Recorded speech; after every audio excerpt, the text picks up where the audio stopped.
Tua time has officially started in Atlanta, and now Michael Penix Jr. is on the clock. Hear what the Falcons said today about a battle of lefties that will be the talk of their summer. The dust has settled on the free agency frenzy, where Cam Ward got a whole lot of new friends, but there is still business to be done. Cam Wolfe joins us tonight with the latest around the league on what comes next. We know Travis Achan is now back home in New Orleans. And if you think I've got my running backs confused, Travis will be here tonight to reintroduce himself as a Saint.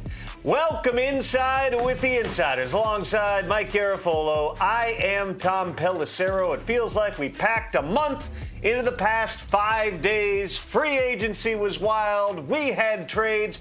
And there is still one big hanging chat out there right now in Philadelphia. That is the future of Eagles wide receiver A.J. Brown. It remains up in the air as Philly works through exactly what to do with their star wide receiver. Brown due $29 million in cash in 2026. Major cap consequences if the Eagles deal him before June 1st. Mike, I give you the floor. Where do we stand? Tom, they've had conversations. They've continued to have conversations. Some folks in Philly are like, will you stop? He's not getting traded. Okay, then why are they talking? They've had plenty of conversations. And my understanding, talking to sources informed with the talks between Eagles and other teams, is they've had momentum toward deals in recent weeks and days and over this period of negotiating. They haven't completed those trades. They haven't resulted in an agreement on a trade for various reasons. They just haven't come together. There's a lot of stuff going on with the Eagles. In fact, the Dallas Goedert part of this whole thing is a big piece of it because Dallas Goedert had a void, and if it triggered, it was going to be a $20 million cap hit to the Eagles. That got pushed once. As my man Zach Berman in Philly reported, it got pushed again, now till Monday. That's a part of it because Goedert and Brown are sort of interconnected. The Eagles can't pay Goedert if they're keeping Brown, and they can't take both cap hits. So this is going to continue to go over the weekend. I don't sense real momentum right now on this, but I'm sure Howie's going to continue to have conversations. I shouldn't say make calls because he's been receiving calls. Have conversations on A.J. Brown over the weekend. We'll see. He's still an Eagle right now. Will he be? At this point, I don't know. I'm tired of guessing. We'll let you know. The reason June 1st looms large in this is because if you trade him after June 1st, then any future cap hits beyond 2026, those stay out in 2027. If you trade him before then, there's no way to use, like with free agents or guys you cut, using a post-June 1 designation. It matters when you trade him. So a lot of moving parts, an important timeline as we move forward. The Ravens had a timeline on Lamar Jackson, and once again, they blew through it. No extension yet for Lamar, but they did do another restructure on his contract. It's complicated, but in essence, he still makes the entire $52 million he is owed this year, but his cap number drops by almost $40 million in 2026, rises to almost $85 million in 2027, so some work to do there. They still had some maneuverability in free agency, especially after that whole Max Crosby thing fell through. Officially now landing Trey Hendrickson, another pass rusher, on a 4-year contract worth $112 million. Trey Hendrickson, Max or not, fired up to be in Baltimore. Like when you're talking about the AFC North, there's history. It's a nasty brand of football. It's punchy in the mouth, and to be on the other side of the ball and experience that, I'm so excited to be in the building and experiencing it now. So it's a phenomenal opportunity for me, phenomenal opportunity for my family. There's nothing but class here, state-of-the-art facilities, great talented players, and an awesome coaching staff that's like-minded in winning and being a brand of football that we all, as a nucleus, will build, and this being day one. The Ravens had themselves a trade that fell through. The Texans had themselves a trade that was culminated. David Montgomery heading to Houston from Detroit.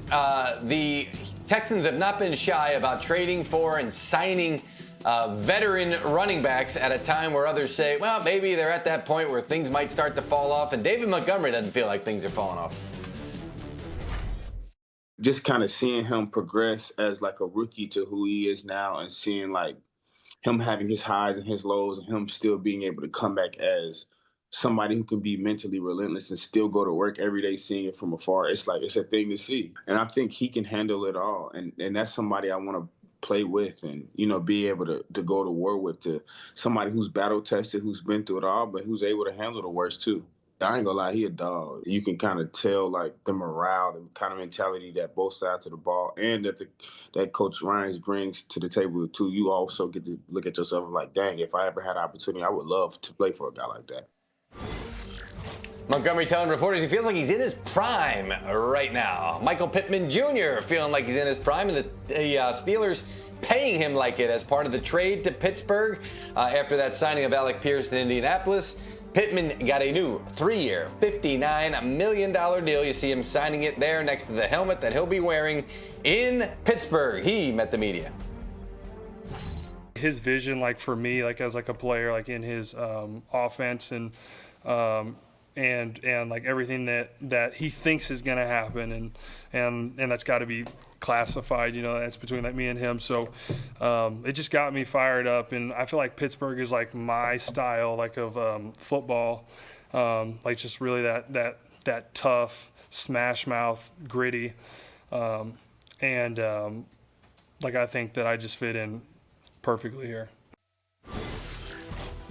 Lots of big deals being signed and also some very small ones. Tua Tagovailoa inking a 1-year minimum contract. The Dolphins will pay him the rest of the $54 million that he's owed in 2026. Next up for Tua, an off-season quarterback battle with Michael Penix Jr. Here's GM Ian Cunningham. For Tua coming in here, he knows he's coming in to compete, just like Michael knows that he's coming in to compete. And everybody, quite frankly, not just those two at the quarterback position, but everybody's coming in to compete. There's no starters right now. And, we're excited to have Tua, but we're excited to have all the players that we were able to get this free agent class. You guys talk to Michael before the Tua edition and say, this is what we're doing, this is our thought process, or do you feel like that needs to happen, or is it just the same as you're bringing in another defensive tackle? This is what we do. Yeah, good question, Josh. How we do everything, man. It's yes. To answer your question, yes. Yeah, we talked to him. Kevin talked to him. I talked to his agent when we knew that this was the direction we're going. It's just, again, you don't want to blindside somebody, and that's just how we operate, right? We want to have open conversations and communication, and I feel like we did that in regards to Michael and Tua. I don't know if Ian Cunningham meant it this way, Mike, but there's a couple things he says there that stands out relative to how the Falcons quarterback situation was handled over the past couple of years. Number one, we don't blindside people, which is what happened to Kirk Cousins 6 weeks after he signed a massive contract, and then they went and drafted Michael Penix Jr. Two, we don't want to be in the business of handing out starting jobs in March, which, if you remember, Raheem Morris, even last year, repeatedly said there is no competition. It is going to be Michael Penix Jr. When you size up this competition, Mike, what do you see?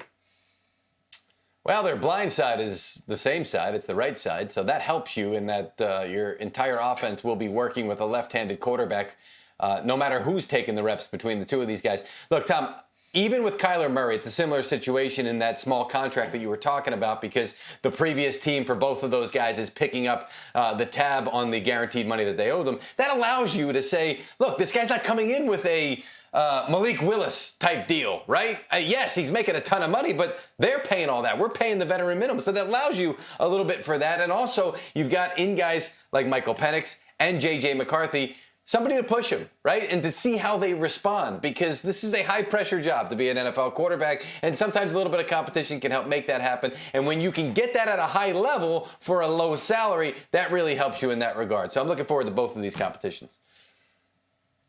Time now for Active Moves, presented by the Wells Fargo Active Cash Credit Card. And boy, were there some moves across the NFL this week. Take a look at just some of the players who got big-time paydays while joining new teams in free agency. Mike, as you look at this board, we got a lot of edge rushers, maybe some surprising names. What jumps out at you?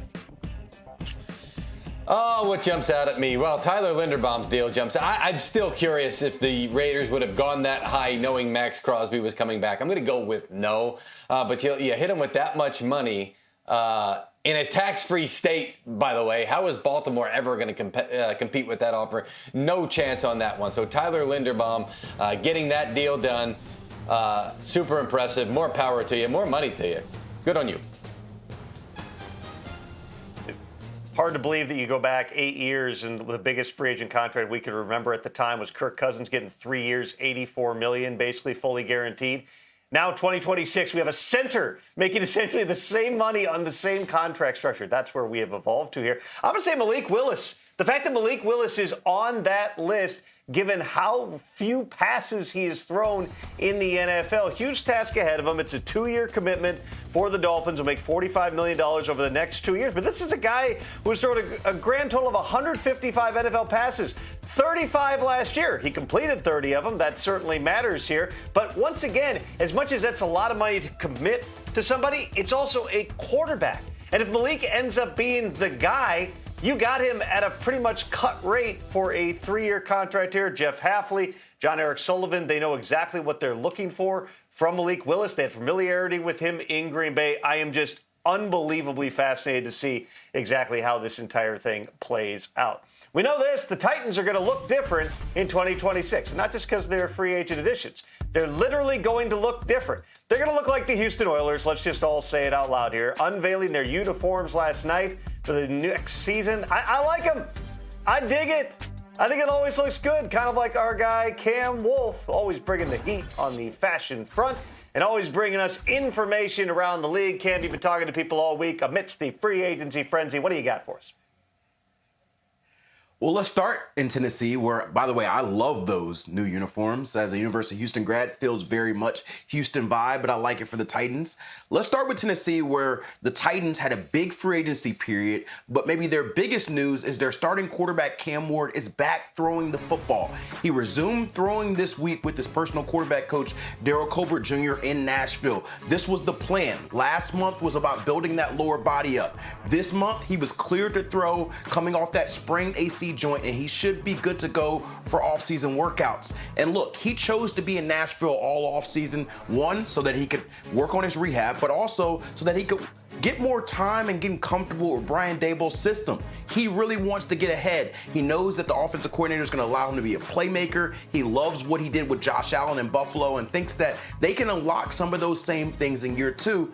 And then he gets a few more teammates to play with. The Titans were one of the most active teams in free agency, and he has a new #1 target in Wan'Dale Robinson, a guy that Daboll had a lot of success with in New York, 90-plus receptions and back-to-back seasons. Now Ward has a weapon. Now he has new uniforms to wear, and maybe the Titans are going to be much more competitive than they were last season. Now, let's go to the Carolina Panthers, who may on paper have the best free agency of any team so far. They ended up finishing their big 3 of additions by adding left tackle Rasheed Walker. Our insiders reported it earlier, and I can tell you that that deal was worth up to $10 million with incentives. The base salary is lower. And look, this is a great value for the Panthers. This is a guy they thought was going to be too expensive for them early on in the process. From what I understand, teams were scared off a little bit about the big deal that Dan Moore, the Titans left tackle, signed last year, and so his market didn't get the number that he wanted. So the Panthers were able to swoop in, and there's a really good chance that Walker is the day 1, week 1 starting left tackle with Ike Ekwonu still dealing with that patellar tendon rupture. And so he provides himself, Walker, an opportunity to potentially get a big bag in 2027 if he plays well. The other 2 pieces, one we're showing there, Jalen Phillips. The Panthers thought he was the best player in all of free agency, and they landed him along with linebacker Devin Lloyd, who is going to be the center of their defense. General manager Dan Morgan had a great free agency for a team that is a playoff contender and should be the favorite in NFC South.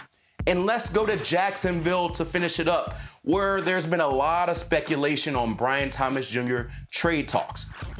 General Manager James Gladstone addressed it this past week and said that, look, we have not got any offers. We have not had much dialogue. And more than anything, this speculation is creating an impact on Brian Thomas Jr.'s mindset. And look, I checked around the league. One AFC team told me they called Jacksonville about Brian Thomas Jr., and they told me it went nowhere. They said there's no discussion going on from there. And I quote, I don't think they're trading him. So I get it. Some people are still skeptical. Are they using this for trade value? You never say never. If they get bowled over by a trade offer, maybe things change. But I do think they view him as a big part of their offense going forward. As we talked about, Travis Hunter is going to play full-time cornerback, part-time wide receiver, and they liked what they saw from Brian Thomas Jr. in the second half of the season, even with Jacoby Myers and Parker Washington breaking out.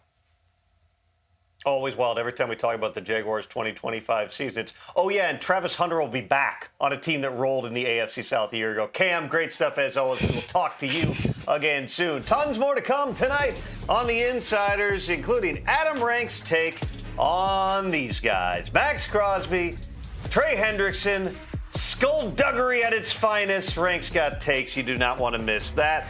And after this, we will talk to Travis Achan Jr. Yes, that's right. Not ETN, not ATN, Achan. He's going to tell you all about it and tell you how to say his name right for the first time in his NFL career when he joins the Insiders next.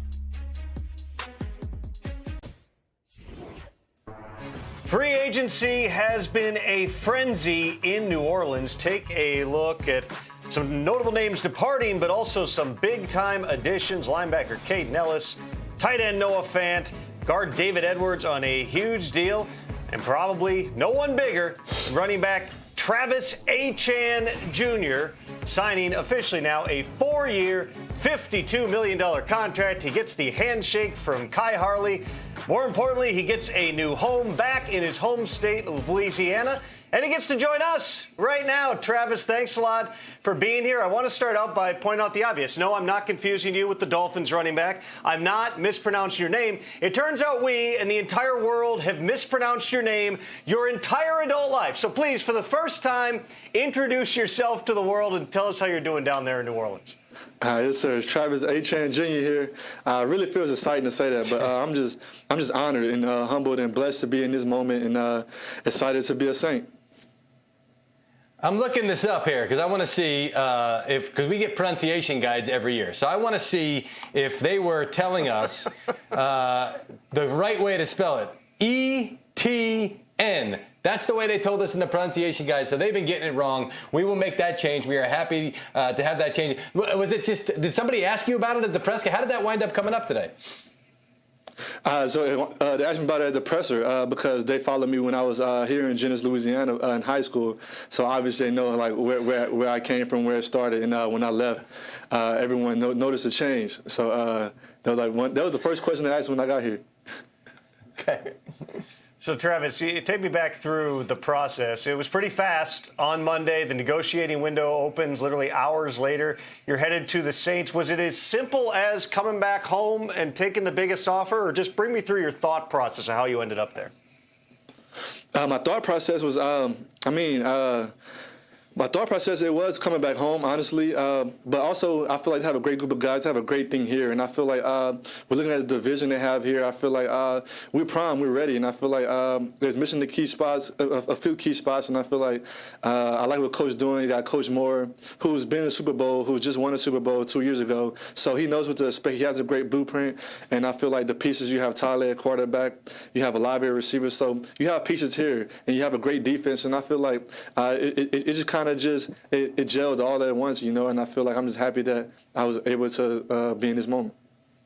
I had some personnel guys and some coaches that I've talked to recently because we heard that you might be in play in New Orleans, and I said, well, that's interesting. They said, no, that's the kind of running back that's going to thrive in that scheme. He can give you a little bit of downhill. He can catch the ball out of the backfield. He's Saquon Barkley-esque. I don't want to compare you two, but do you see where they're coming from as far as your fit in the scheme for Kellen Moore? Yes, sir, most definitely. Man, whenever you have coaches that believe in you, that's all you can ask for as a player. And I feel like Coach sees things in me, and I'm going to go out there and make things happen for him. And I feel like he has a great plan, and I'm just ready to go out here and put the work for it and just really introduce myself to the world again, and show him what I'm about. It's also the first time in like 8 years you've had to introduce yourself to a new quarterback. Trevor Lawrence, your quarterback at Clemson, and then in Jacksonville. What was it like meeting Tyler Shough, and how hard was it to say goodbye to a guy that you've spent your entire career with? Yeah. Now, I feel like the goodbyes, man, it's really going to hit us whenever we step on that field, you know, and we're looking around and we're not seeing each other. But I feel like Tyler, he's a really great guy, you know. I feel like I'm excited to see his growth, you know, and I feel like he's hungry, and that's all you can ask for a quarterback. And I feel like he's definitely accelerated his process, but man, I'm just excited to watch him work and get to learn him and just be able to understand, get his feel for him, you know, because it's a difference. Whenever you're with a guy for 8 years, you kind of just know him inside and out. So getting to know the quarterback again, I feel like it's different, but Tyler's going to make it an easy process, and I feel like I'm happy he's my quarterback. We've had a few homecomings in free agency. We just had one last night. Jaquan Brisker's from the Pittsburgh area. He went back there. You returning to Louisiana, how much of that was a factor here? I know it's a business. I know it's about the money, and I know it's about fitting in the offense and all that stuff. Was going home just the cherry on top? It was more than a cherry on top, man. It was the cake, the cherry. It was everything, you know. Just having an opportunity to be able to play for the Saints, you know, just growing up in Louisiana, being a Saints fan my whole life, you know, and being able to be blessed with this opportunity, man, it's like I feel like it was more than a cherry on top. It was everything. So give me your most vivid memory of watching the Saints growing up. You were pretty young during the Super Bowl time. What do you remember? What pops out? What names, what plays? I was pretty young, but my most vivid memories just come from Deuce McAllister and Reggie Bush, that running back duo. And I feel like that's kind of what driven me and my brother to pursue running backs, you know. And just for us to have this full circle moment and me be able to come here and be able to chase their goals, chase their stats over all these years, I'm forever grateful. That's beautiful. Look at that, man. It's all about family. You and your brother and your family son, right his there. His name is actually Saint. Really? Yeah, all right. Really, yeah. He's 11 months. Saint he turned April 3rd. Beautiful. Saint so Achan taking it was a dream there. come through. I love it, man. That's great. All that stuff's fantastic. Now, real quick, I know you're a watch guy. I heard you.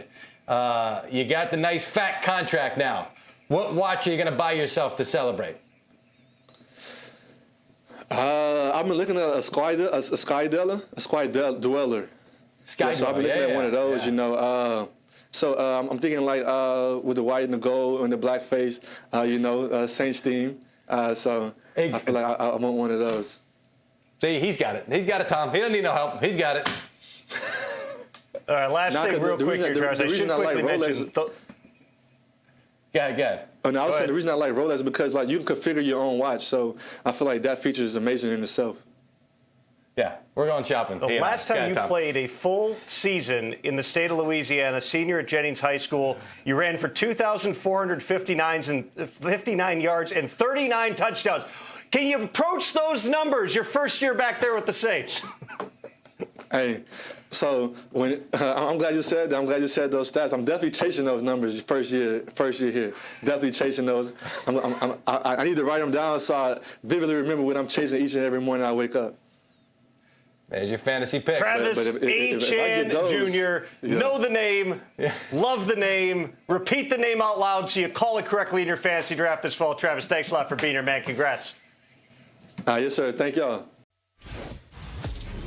Still more to come here on The Insiders, including the visit from our buddy Adam Rank, who has thoughts on Max Crosby, the Ravens, the Raiders, and all the fallout. You don't want to miss a Friday night Rank rant. That's next on The Insiders. It's real. These guys are now teammates. Justin Jefferson and Kyler Murray will be leading the Minnesota Vikings in 2026. That is, of course, if Kyler beats out J.J. McCarthy for the QB1 job. Something we'll be talking about a ton this summer. Time now to go inside with NFL Fantasy Live and our guy, Michael F. Florio, with me, Tom Pelissero, and Mike Garafolo. Let's talk some free agency fantasy grades. Florio, let's start right there with Kyler. Yeah, Rank might have called him Mr. 5'9". As someone who is 5'9", I root for fellow short kings. I'm giving this an A as a fantasy fit. I think it was the best case scenario for both sides. It is a quarterback upgrade for Justin Jefferson and the Vikings. I think Kyler's going to win the job, and I think if so, Jefferson remains a first-round fantasy pick. But as for Kyler himself, he has finished as a QB1 in every full year he has played and has been top 12 in fantasy points per game every year except for last year. Now he gets a system and a weapon upgrade. This looks like a good fit tendency-wise between him and Kyler and KOC. So I think he's going to be cheaper than ever in fantasy, which means I'm going to draft a whole lot of them. Just to be clear, you're normal sized. He's small for an NFL quarterback, but you're right on the average height at 5'9" for the American male, just to be clear. Rappaport on the other, he's not here. I'll let it go. That's what everyone wants to be. Malik Willis. Let's talk about Malik Willis. What's your grade on this one? I give it a C for mixed reasons, right? Like, I love the fit for Malik Willis himself. He gets a chance to start, I believe, all year, which I think like his median outcome would be a QB1 finish. His ceiling, though, because of what he could do with his legs, top 7, top 5. I don't want to say higher, but maybe higher. So why am I giving this a C? I don't love it for the other Dolphins, right? Willis at the last 2 years has thrown to running backs at the lowest rate compared to Tua, who did so at the second highest rate. No running back in that span has more catches than Achan. And while I like Willis, he's unproven, which adds some risk to Jalen Waddle. So for me with the Dolphins, it'll probably be Willis or bust this year. One of the surprise moves in all of free agency. Mike Evans no longer a Buccaneer. He didn't chase the money. Seems like he was chasing a ring. What about from a fantasy perspective? Can he help you get a ring? I think so. I'm giving this an A because you could argue this is a quarterback upgrade. It most certainly is a system upgrade, though. We have seen for years Kyle Shanahan elevate wide receivers for fantasy purposes, and Evans will be the clear-cut top target there, especially in the red zone, which I think is obviously what you're drafting Mike Evans to be. The 49ers ran the 4th most plays in the red zone last year, and Purdy has a touchdown percent of 7% or higher in 3 of his last 4 seasons, showing they will throw a lot when they get near the end zone. I think he could have a Devontae Adams-like resurgence. Just stay away from that power plant. We need you healthy and playing a full 17 games this year. That joke doesn't get old for some reason. And some people are saying it's not even a joke. Where are we? Mike, I'm curious about this one because I have thoughts on a regular football perspective, but a fantasy football perspective. Michael Pittman Jr. to the Steelers.